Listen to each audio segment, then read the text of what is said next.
Hi there, welcome to yet another episode of the Bonsai Stuff Podcast. I'm Scott Martin from Bonsai Matsu. Spring is a lovely time, but with spring comes lots and lots and lots of work too.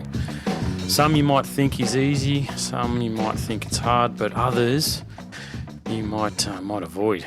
Might try and stay away from, might try and hold back, and might try and find any excuse not to do them, which I found myself throughout the week going through thinking, the weeds are coming back again. I'll get to them tomorrow. I'll get to them later.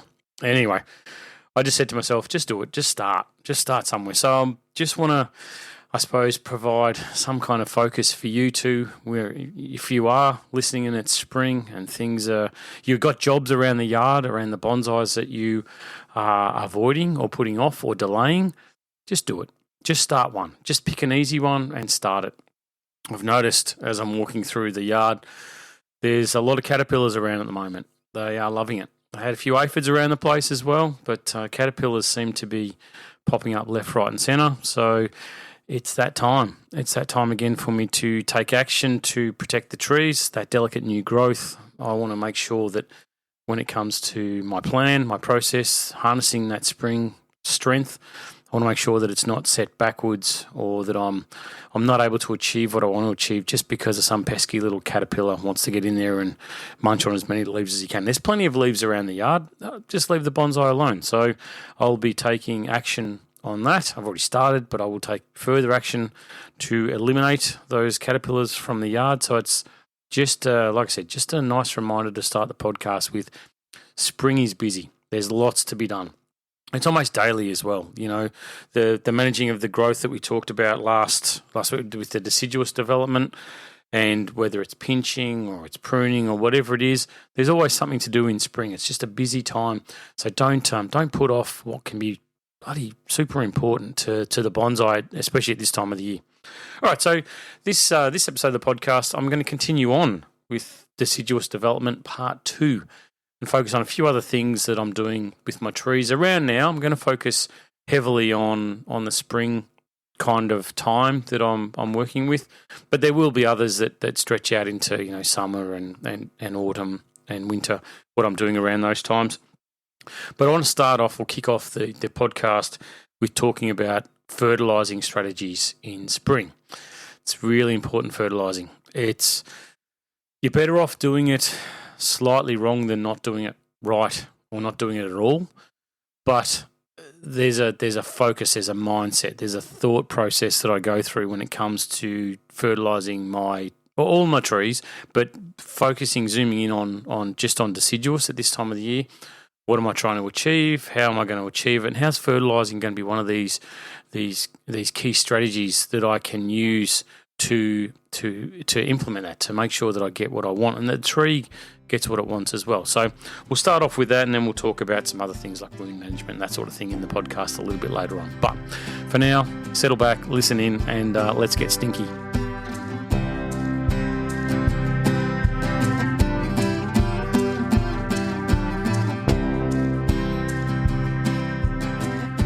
So just a little recap on last episode of the podcast where I talked about the pinching side of things, or managing that fresh new growth, to pinch or not to pinch. Do you let it grow? Do you want it to extend? What's the stage of development of the tree? And that's super important. That always comes back to a lot of my focus with anything that I'm doing with my bonsai. And is there a sacrifice branch, or what am I trying to achieve with this before I just set off on a path going, pinching's the way to go because everyone says pinch your maples during spring, so I'm just going to pinch everything. It's like, well, what are you trying to achieve? So with that in the back of your mind, with what you're trying to achieve, the stage of development that the tree's in, fertilising can definitely help achieve more, or it can actually, fertilising at the wrong time can hinder what you're trying to do. So let's just go through a few simple scenarios. So we've got the stage 1, trunk and nabari. We want extension, we want thickening, we want movement, we want whatever it is you're trying to achieve by developing the trunk. So we want growth. We want the foliage to take off, in a controlled manner where we want it to take off, not just like a rampant teenager going berserk. We want to make sure that it's focused and directed where we want. By by pruning out those that we don't and allowing those that are left to remain untouched. So the tree funnels resources. So therefore, your fertilizing strategy is go early, go hard. Give them a lot of fertilizer. Fertilizing is one of these things that is. It sounds really simple. Like give them a lot of fertilizer. Yeah, cool. All right. So I'll just go and pour 4 kilos of blood and bone or whatever it is that you're using for fertilizing onto the tree and just sit back and go smoke a cigar and say, job done. Well done. That's it. Perfect. All over. But fertilizing, like watering, all depends upon, you guessed it, the root system. All right. So if you've done the right thing by using good soil mix, by focusing on those fine feeder roots, then fertilizing becomes simple, it becomes easy, it becomes effective, just like watering, transpiration, sucking that water through its root system to avoid leaf burn in the hottest of hot days. All comes from the tree's ability to get that water up, not just having the water there, but having the ability to take that water up into the tree system. Same as fertilizing. The tree has to be able to take it and use it. It has to be able to access it and make sure that it's not being wasted. Like you imagine you've got a tree that's got 3 roots and you put 4 kilos of fertilizer on it. The 3 roots aren't really going to do a hell of a lot to taking that fertilizer or you're using it, right? You've got a tree that's got 3,000 roots. You put the same fertilizer on it and the tree goes berserk because it knows it can access it, it can get it pummeled through its system. The driver is to take it and use it as quickly as it possibly can. Cool, that works. So on the proviso that you've done all the other right things along the way with your bonsai, then you've got a tree in stage 1 in that development stage. Pummel it, give it lots of fertilizer. Go early. As soon as you start seeing the tree start to take off, on the presumption that it hasn't just been repotted. If a tree's been repotted, my approach is to leave it sort of 3 weeks past the repotting date, which is well and truly past for me now, considering that I do my deciduous repotting in July and it's now September. So I've definitely ticked that box. I don't even need to check tags or records or anything like that to see when things were repotted because I have a very clear structure that they're left until then, so that's it, nice and easy. So when I'm developing trees from scratch, from start, it's lots of fertilizer. But then as you sort of progress along that scale from very, very early days in its development to ramification stage, that's where it gets really tricky. There's a lot of grey area in there, and no matter what I say or you hear anybody say about it, there's no hard and fast rule. You can come up with a best guess for how to handle fertilizing a very ramified tree. In stage 4 development, it's ready to go. It's at its peak, and we're just working on the fine twiggy branching. But there's no hard and fast rule, no matter what anybody says, because there's so many factors that come into play, and that's what I want to talk about through the podcast. Is as a general guideline, if I'm working on ramification means no extension. It means fine twiggy growth. I don't want big internodes. I don't want thick, coarse growth. I don't want things getting out of hand. So what that means is that I've got to have a strong tree. Spring comes around, that growth starts to push. I go through and I pinch out the new foliage, so I stop the extension as much as I possibly can. But those internodes will still continue to push out if it's offered fertilizer, nitrogen-based fertilizer. By not offering the fertilizer until the tree starts to look like it's run out of puff and it's moving from a growing phase to a maintenance phase, by waiting that little bit longer, then you'll find that those internodes won't be pushing out. So the fertilizer goes from your mental approach, your thought process when it comes to fertilizer is, okay, I don't want foliage growth. I want to have strength growth with this tree.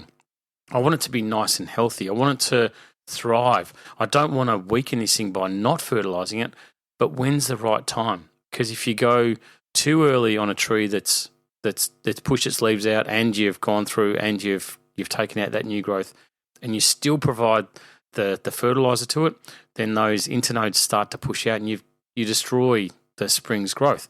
So when's the right time? You Because if you go the other side of it, you wait until summer and then you put the fertilizer on. It's like, well, it's too late. The tree's getting flogged now through this heat. It hasn't had a chance to build its strength and resources up or replenish itself post the growing period. So you've missed the boat. So there's this grey area somewhere in between that you've got to look at and say, well, what are the key triggers on the tree? They're going to say to me, okay, there's no more growth about to happen on this tree. There's nothing more that's going to happen, or very little chance of something happening, because you can't actually guarantee it, but there's little chance of something happening. So by fertilizing at this point, I'm not going to be extending those internodes. And that's the leaf, it's the foliage. So the leaves come out, they're nice and soft, they're very delicate.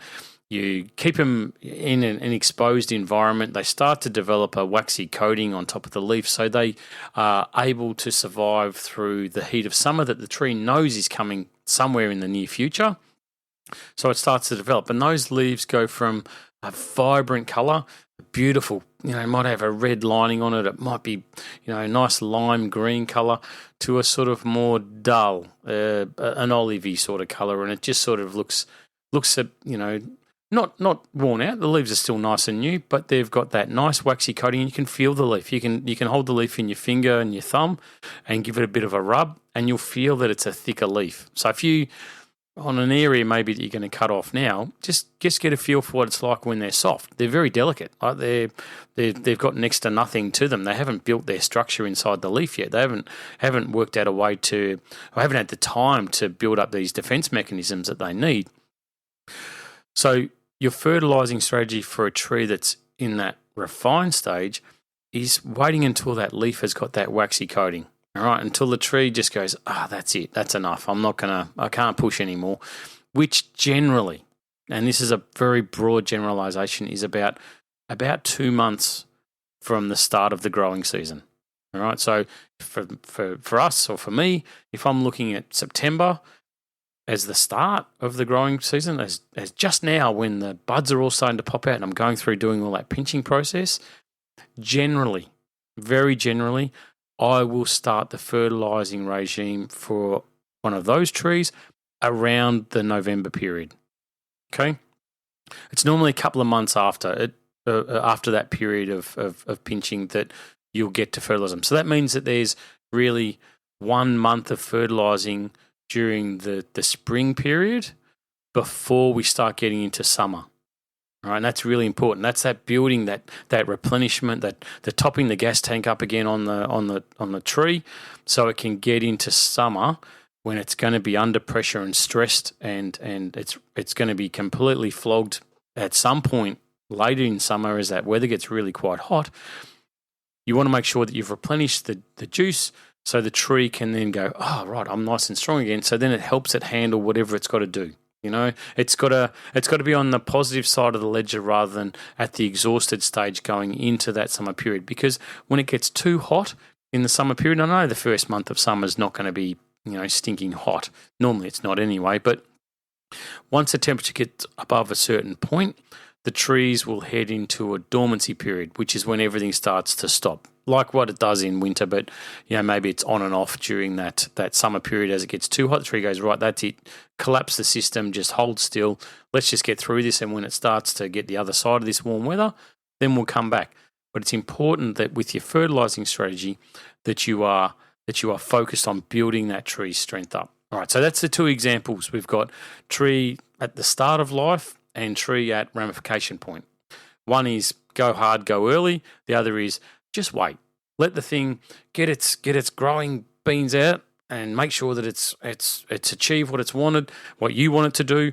There's no chance of nitrogen extending any internodes. Then top up with fertilizer. Don't replenish the strength of the tree. So then these other ones that are in between, we've got maybe primary branches stage 2 or secondary branches stage 3. Those two could be and it's quite common that those two are worked on at the same point.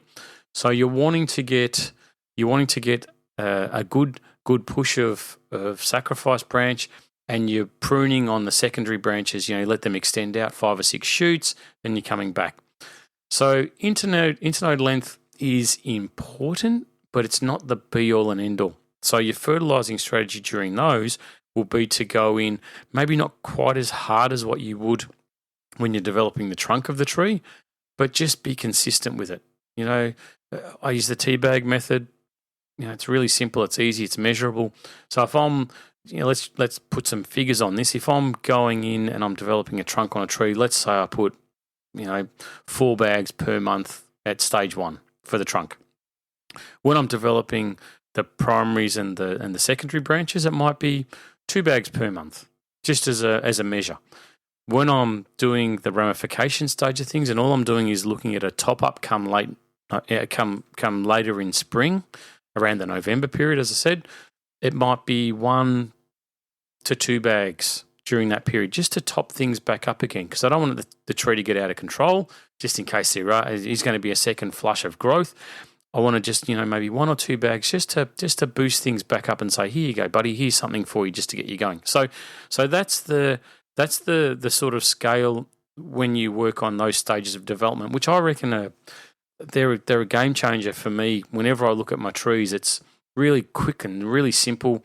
You tick off on the health of the tree, and then you say, okay, what stage am I at? Where am I at with this tree? What am I trying to achieve? What do I want to get out of this? All right, so then if I'm doing that stage, then my fertilizing regime, as I'm walking around with a bag of hundreds of these tea bags, is all right, what am I doing with that tree? Yep, there's a sacrifice. I'm still back maybe stage 3, heading towards stage 4. I give it a couple of bags now. That's good to go. All right, this one's a highly refined tree. Just hold back a little bit. And you've got to also factor in, here's another grey area of this whole fertilizing thing. I talked earlier about the tree's root system having the ability to take up the nutrients, to use what it's going to use, right? If the tree is freshly repotted, and it changes things. If the tree's been in the pot for 4 or 5 years, that definitely changes things as well, because that root system, the longer it's in the pot, the root system becomes more and more compressed and dense. And so therefore the root system struggles, it slows everything down, which is a great tool to use to slow things down a little bit and to hold a tree so that growth extensions aren't really out of control. So your fertilizing regime on a tree that's been in the pot for a very long time might be, even if it is highly ramified, even if it is stage 4 development, like it's at the last point, you and this is the grey area, you maybe, and I'm hesitating a little bit because I don't want to make it a hard and fast rule, you maybe give it fertilizer at the start of spring, because a tree's struggling a little bit to get nutrients, and it's going to take a while for that fertilizer to get in there. And the root system, instead of running at 100%, might be running at, say, 50, 60%, because there's just no availability of space for that root system to grow. So therefore, giving it fertilizer a bit earlier might help push it along a little bit, just keep things ticking over. A tree that's been freshly repotted, that's rampant, it's like a teenager going berserk, then you might sort of go, well, rather than the start of November, I'm going to wait till about the 10th of November. I'm going to really let this thing get going. A tree that's been in the pot for 2 years, maybe it's mid-October. You start seeing things, the leaf starts to harden off. You have a look at it and go, okay, now's the chance, because that root system, again, instead of being 100%, maybe it's sort of 80%.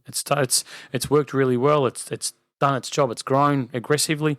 But maybe I need to start fertilizing just a little bit earlier than November. And this is where I say it's very hard. It's almost impossible, I've found, to make rules. You can have guidelines. You can have like worst case scenarios for these things. You can possibly overdo things and fertilize too early on a ramified tree, pay the price, and then clean it up in autumn next year when you suddenly see the structure and go, yeah, okay, that was a mistake. I fertilized too early. I've extended the internode length. It's all long and shaggy. I'm going to cut it back. So it's not the end of the world stuffing it up. And I always err on the side of caution to say it's better to feed than to not feed. I can't tell you how many stories I heard about variety species like radiata pines. Oh no, you never fertilize radiata pines because it just makes their needles really long. Oh, that's not always true. The trees do really well when they're fed well, but you use different techniques to help reduce needle length and provide ramification. But back to deciduous, it's really one of those things that you need to look at the tree I have this graph that I use when I'm doing courses to say, okay, year 1, year 2, year 3, from repotting and stage of development, stage 1, stage 2, stage 3, stage 4. Okay, so what's your fertilising regime look like in a matrix?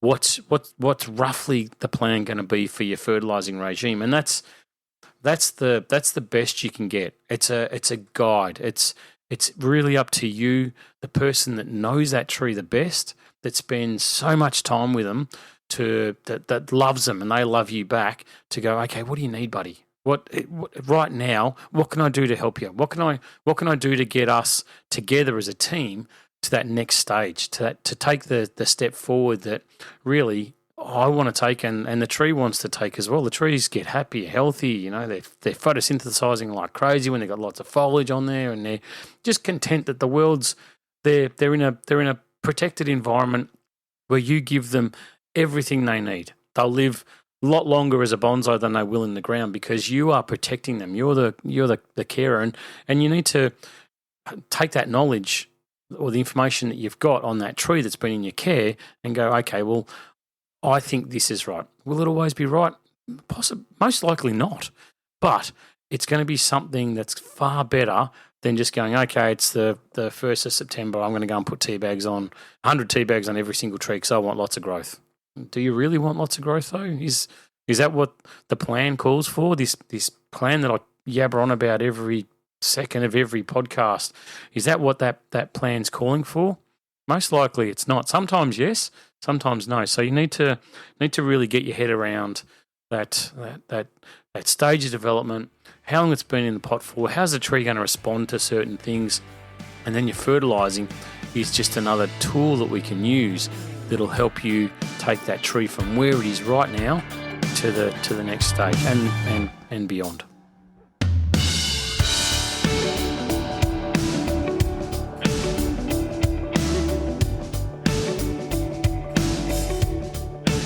We have 2 growing periods in Melbourne, in Australia. I know some tropical areas only have 2. They have the wet and the dry. For us, we've got 4 seasons and we've got 2 growing periods. We've got the spring period, which is obvious foliage growth, and then we've got the autumn or the fall, depending on where you are, period, which is for strength. In really simple layman's terms, right? One's for foliage growth, one's for strength of the tree. That's it, pure and simple. But they are both growing periods. All right. So during growing periods, the tree is going to be healing itself. It's got juice flowing. It's protecting itself. It's doing what it needs to do to push fluids through the tree. All right. So during these growth periods, we can do wound management on our trees, on our deciduous, specifically deciduous. So focusing in on my deciduous development plan, one of the key things that I do during spring as well as autumn is wound management. So it could be anything that's got that's had something cut off, removed. It could be a major trunk chop. It could be a branch that's been removed. It could be anything. Any scar on the tree at this point in time is part of my focus to take the tree to the next level, to prepare the wound to continue to heal. The reason for wanting the wounds to heal over is when you focus on deciduous wood, I'm going to put a broad brush across this, the vast majority of deciduous wood rots out. It doesn't last very long. You compare a maple to a juniper wood, lasts forever. It's maintained, looked after, preserved, whatever. Should last a very long time. Anyway, very, very long time. Maple wood, it just won't. It no matter what you're doing to it, it's a sort of 3-year proposition really before you start to get things deteriorating and starting to rot. I've tried. Used wood hardener, used lime sulfur, whatever. Tried different things, and it just doesn't work. Especially when you're looking at the trunk. If the water pools up on an area, let's say you've chopped off the top of the tree, there's been a sacrifice branch removed, and there's a horizontal cut or near horizontal, and water hits that area. First thing you'll see is that wood will start to star out. It'll start to open up and cracks will appear, which means the water can permeate and get in even further, and then that wood starts to rot and it goes very soft. And what happens from that point on is once the base, once the foundation for the healing starts to weaken, that cambium, as it rolls in over the edges and keeps continuing to push, it hits the soft area and starts to cave in and create a hollow on the tree, which can be really nice. Like, that can be a design feature as well. But if you want that wound to heal over, which is, for me, it's one of the ultimate goals really for any wound, is to have it heal over completely, because then I don't have to worry about rot ever again in that area of the tree. And even though the wound may sort of push up and become a bit of a bump, love bumps I call them, they look great later on in life. It might not look great for the first couple of years, but sooner or later it adds to the movement and dynamic nature of the trunk. So I don't really fuss about them. But you've got to make sure that you are definitely focusing at this time of the year on wound management, and that the process for that is really, really simple. I use, as soon as I make the cut, I'm using, on a deciduous, normally I'd use cut paste, so like the glue. It creates a membrane, like a waterproof membrane. Forget the other stuff that it does, but it creates a waterproof membrane, so that wood, that exposed heartwood on the tree, where the cut's been made, around the edge is the live cambium, the live area where the bark is, and then you've got that potentially soft wood underneath. By using cut paste on it, it provides a waterproof membrane, allows the water to run off, not to permeate, not to get through. So the wood below that point maintains its integrity, its firmness, its hardness, right? So as that cambium starts to push and grow, it starts pushing the cut paste out of the way. It's got a very firm base to work on, and it will start to roll over. It gets to a point where the tree will compartmentalize its resources and say, okay, I've done enough to protect that area of the tree. That wound's not getting any worse. All right, let's stop. No more. Let's push resources to XYZ, to the apex, to that branch that's been allowed to grow, a sacrifice that's getting me lots of sunlight. Let's push resources to that area of the tree. And that's great, but with bonsai, we want the control as to where the tree is pushing its resources. So often, to stop resources going to an area, I've talked about where we just we prune, but it's a sacrifice branch or it's whatever it is. So we can't do that necessarily with those things. Like, you don't want to take a sacrifice branch and go, I'm going to cut the tip off this, because it's not going to extend. It's not going to be a sacrifice branch. So what I do is I use this little tool. It's a little gin scraper, a tiny little thing. It looks like a dentist toothpick. You could make one yourself out of a piece of sort of 3mm wire or 4mm wire and cut the end of it to be a sharp point. But all I do with it is it's got this little beveled side blade on it, which is perfect. I go around the edge of the cambium, the bark that's rolling over, the new bark that's forming around the inside of the cut, and I'll just lightly irritate the cut. Not remove, you're not gouging it, you're not taking a lot off, you're literally taking the skin off it, so you start to see the green part below. Once you've got that, stop, go right around the whole circle, so you activate the wound equally in all parts right the way around the whole cut, so you're lightly scratching or irritating the wound, and then reapply the cut paste over the top of that area and over the depending on the size of the wound. But if it's a large one, like a trunk chop, then I'll reapply my cut paste over the wound as well, over that wood, that exposed wood, just to make sure that it's protected for a little bit longer. But what that does is that forces the tree to allocate resources to where you've scratched the edge of the bark, scratched the edge of the cambium, right? You've forced the tree to say, hey, listen, something's still happening in this area. You need to look after it. And the tree will go, yep, cool, no worries, I'm on it, don't worry. Pushes resources, it reactivates that healing process.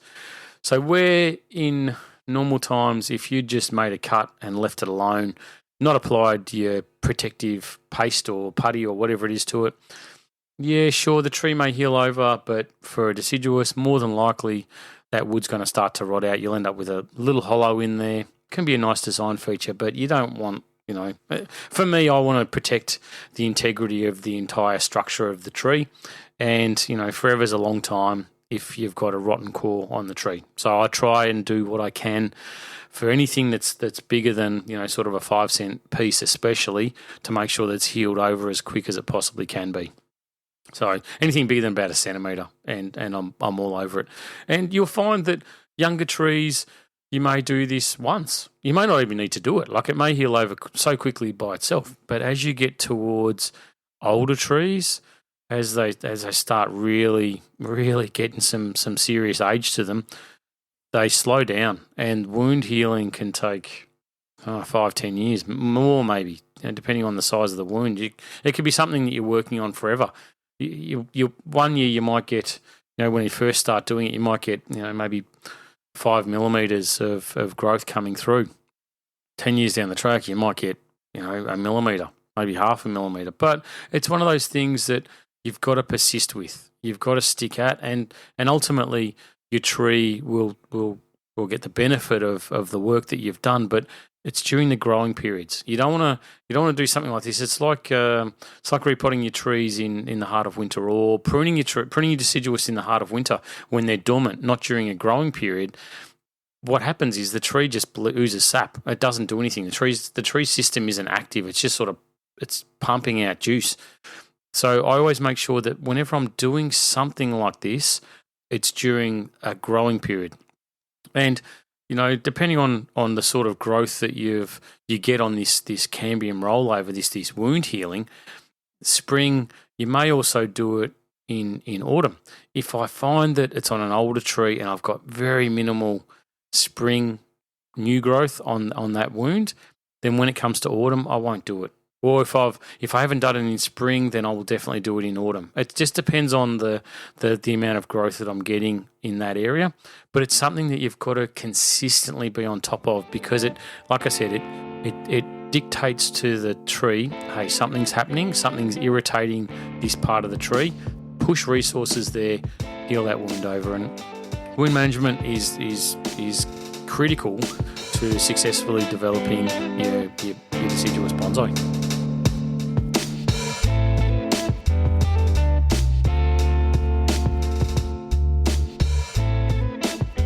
So just to wrap up part 2 of the deciduous development podcast, according to me, of course there's going to be variations on all of this, but this is the way that I do it.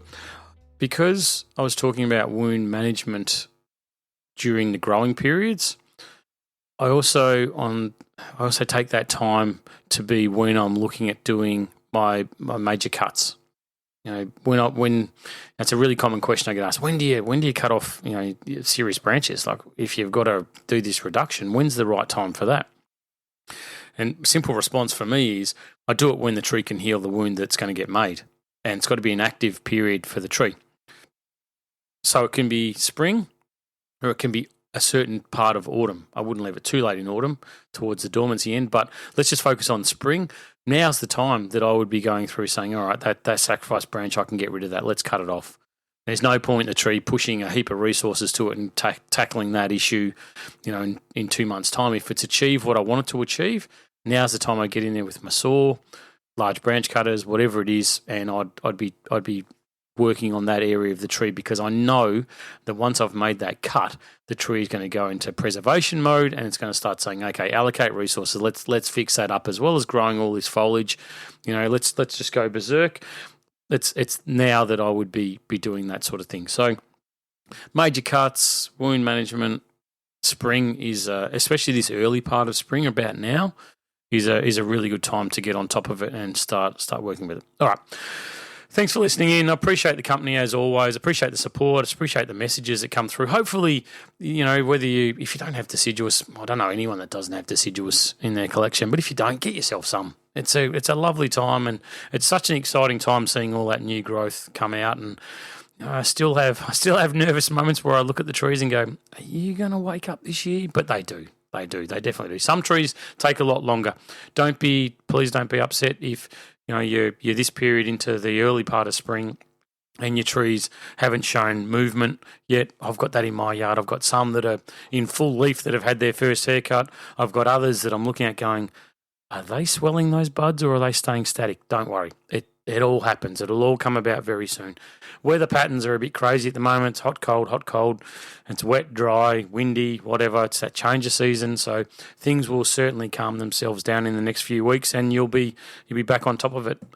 But for now, I would strongly encourage you to do that constant monitoring of the trees. Like I said, I was surprised. I look at my trees, multiple times throughout every single day, walking around the yard, and it went from no issues anywhere to suddenly caterpillars everywhere. They were, when I say everywhere, there's probably half a dozen, but they were in different parts of the yard, different trees, different varieties. So it just reminded me that, you've got to stay on top of this stuff and be on the front foot. Otherwise, once you start getting damage like that to foliage, it's a long time. You've got to look at it as a reminder that you didn't actually do your job. Anyway, just make sure that you do spend the time with them. Watering frequency is definitely going up, and even if you've got, I know there's been flooding around certain parts of the country lately, but watch the waterfall. Just because it's cool and slightly damp outside, it really might not be getting to where it needs to for the trees, and they need it at this time of the year when they are pushing and growing. Also, with fertilising, if you are using the tea bag method, that system works best based on water hitting those tea bags, which if being on top of the pot and not being watered in makes them they're doing nothing basically. So anyway, stay on top of it, keep a close eye on your trees, make sure that you're giving them exactly what they need, and give them a cuddle for me too. They need it this time of the year because they're sort of just jumping out of their skin, which is awesome. Thanks for listening in. See you next week when we've got some more to talk about. We're going to talk about repotting frequency for deciduous during this deciduous development program, as well as wiring as well. So we'll talk about that next week. Until next time, as always, happy bonsai.